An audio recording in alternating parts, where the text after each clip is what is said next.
ఒకసారి ఒక చక్కని అడవిలో జంతువులు స్నేహంగా, ఆనందంగా జీవించేవి.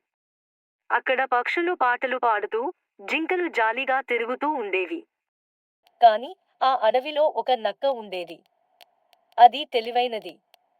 కాని కాస్త మోసగాళ్ళ కూడా. ఒకరోజు కోతి కొన్ని తిన్నెలు జీళ్లు తీసుకుని వచ్చి నక్కతో చెప్పింది. ఇవి ఇద్దరం పంచుకుందాం, నక్కా. నక్క బయటను నవ్వినట్టు కనిపించింది. కాని ఆ రాత్రే నెమ్మదిగా వచ్చి అన్ని ఫలాలను ఒంటరిగా తినేసింది. రోజు కోతి వచ్చి చూసినప్పుడు ఖాళీ ప్లేట్ మాత్రమే ఉంది. దానికే చాలా బాధ వేసింది.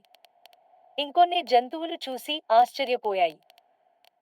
అందరూ కలిసి ఒక అడవి సభ ఏర్పాటు చేశారు. గుడ్లగూబ న్యాయమూర్తిగా. నక్క చేసిన తప్పు బయటపడింది. ఆ రోజు నుంచి ఎవరూ నక్కని నమ్మలేదు. మోసం చేసేవారు చివరికి ఒంటరిగా మిగిలిపోతారు. పిల్లలు, మనం కూడా ఎప్పుడూ నిజాయితీగా ఉండాలి. సత్యం ఎప్పుడూ విజయం సాధిస్తుంది.